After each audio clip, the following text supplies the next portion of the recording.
Welcome. Thanks for joining us for this deep dive. Today we're looking at something pretty fundamental, I think. It's about the energy that shapes your life and how deeply that connects with your well-being. hmm And we're exploring this through some really rich perspectives from Buddhist philosophy. Right. So where do we start with that? Well, at the heart of it, really, is this idea of karma.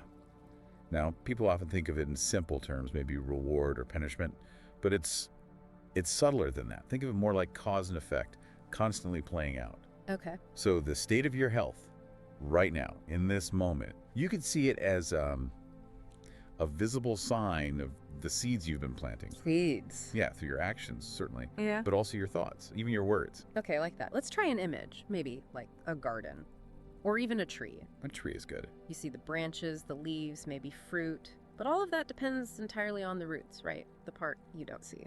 Exactly. And those roots, well, they're like our intentions, our consistent choices, day in, day out. They're either nourishing us, making us strong, or maybe weakening us over time. Including our physical health. Absolutely. It really makes you wonder, doesn't it? What kind of roots are we tending to, often without even realizing it? Yeah. It reminds me of that story you mentioned about Sarah. Ah, yes. Sarah. A classic example in a way. High-powered executive, really driven. Pouring everything into work. Everything. Just relentless achievement. But somewhere along that path, she just stopped paying attention to the basics. Sleep, proper food, just pausing. Thinking she could push through anything. And for a while, maybe she could, but eventually her body just couldn't keep up. Severe adrenal fatigue. And her first reaction wasn't understanding, was it? No, not at all. It was anger, frustration. Like, why me? This isn't fair. Which is understandable, I think, when things go wrong, especially with health. Totally understandable. But what's key about her story is that gradually, she started to see the connection. That it wasn't just random bad luck. Precisely. She saw that her health situation was, in a way, the outcome of the patterns she'd set. The constant push, work always coming first. Those were the seeds. And the fatigue, that was the harvest, so to speak. That really brings in that Buddhist principle you mentioned earlier. Dependent. Dependent origination, praticca samutpada. It sounds complex, but the idea is quite intuitive, really. Okay. Imagine a huge, intricate web.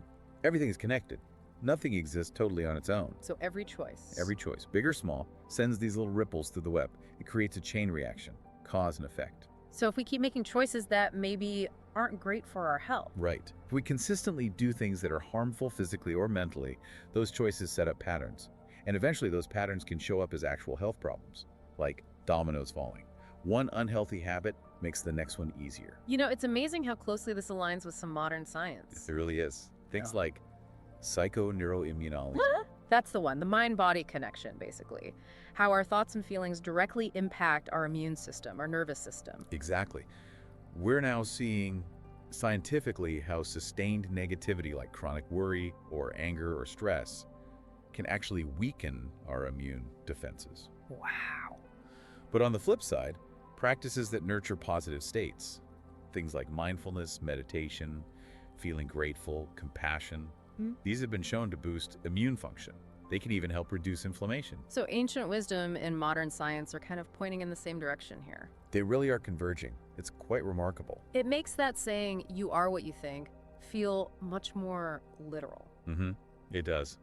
Our thoughts aren't just these abstract things floating around in our heads. They have real power. They act like those seeds we talked about. So constantly worrying about something. That mental habit, that persistent anxiety, it can absolutely take root and manifest physically. Tension, discomfort, that tightness in your shoulders when you're stressed. Yeah, I know that feeling. That's a thought taking physical form, in a way. Which is where mindfulness comes in, I suppose. Exactly. Mindfulness helps us become aware of these thought patterns. Not to judge them harshly, but just to see them. To notice them before they completely take over. Yes, to see them arise without immediately getting swept away.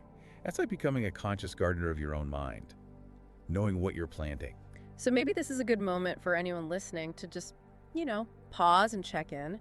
What kind of seeds have you been planting lately in the garden of your life, so to speak? Are you actively watering the helpful ones, giving nourishment to your body, your mind? Or do they sometimes feel like an afterthought, lost in the shuffle of everything else? Because, as we're exploring, Your health isn't really separate from all this. It's woven right into it. Your health is your karma, made visible. That's a powerful thought. But it's also hopeful, isn't it? Because it means you have the power to change things. Oh. Every moment holds that potential. Every breath, every choice about what you eat, how you move, how you speak to yourself. It's a chance to plant a different kind of seed. To start rewriting the story. Moment by moment. Moment by moment. Maybe we could just hold that for a second. Yeah. Thinking of the body, maybe like a sacred space, a temple even. That's a beautiful image. If you were to look inside that temple right now, what energy would you want to find there? What reflection? A gentle inquiry. So as we move toward wrapping up this deep dive, let's try and pull these threads together.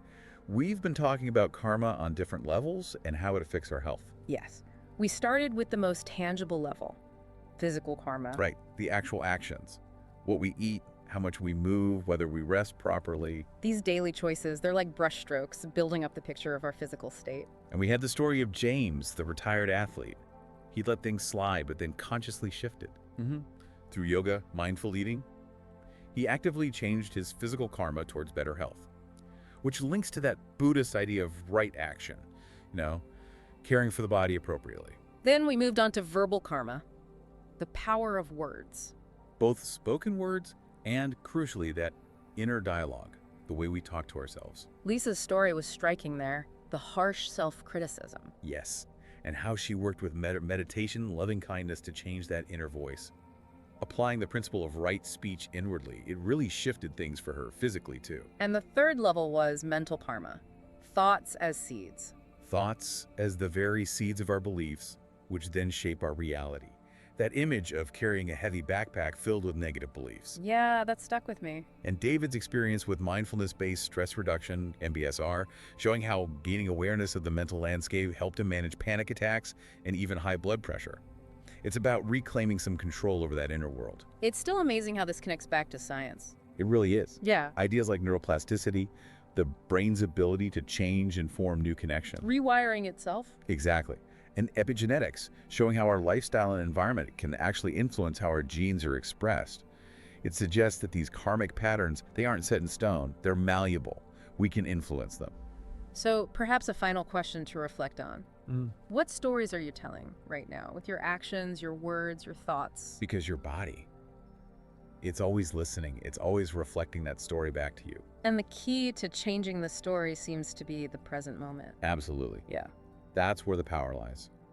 Mindfulness, or sati, helps us see the unconscious cycles, the habitual patterns that might be holding us back. And you don't need hours and hours. No, not at all. Even just 5 minutes focusing on your breath can start to build that awareness. It's a simple way to anchor yourself in the now. It feels like it's about living more intentionally then. Yes. Consciously choosing to plant positive seeds. Cultivating gratitude, maybe keeping a small journal, practicing compassion for ourselves and others. And making sure our actions actually line up with what we value most. That alignment is crucial. And another piece, often overlooked, is healing the past. Forgiveness. Forgiveness, yes, as a way of releasing old baggage. Those resentments we carry, they weigh us down physically too. Remember Lena's story? With the chronic back pain. And how forgiving her estranged father seemed to unlock something, leading to physical relief. It's about liberation from that emotional weight. Even if you don't talk to the person. Even if you just write a letter, pouring it all out, and never send it, the act itself can be incredibly freeing. And when we do this work, this inner transformation, it doesn't just stay within us, does it? Not at all. There's a ripple effect. Right. When we tend to our own well-being, that positive energy naturally influences those around us. It reminds us of that interconnected web again. Sharing your journey can inspire others too. So this journey of transforming karma, reclaiming health, it's not a quick fix. No, definitely not. It's an ongoing process. There will be ups and downs, setbacks, and steps forward. So being kind to ourselves through it is important. Essential. Patience, self-compassion, and trusting in your own ability to cultivate change. Embracing the whole process, really. You are the gardener. You are the gardener of your own existence, cultivating your inner landscape moment by moment.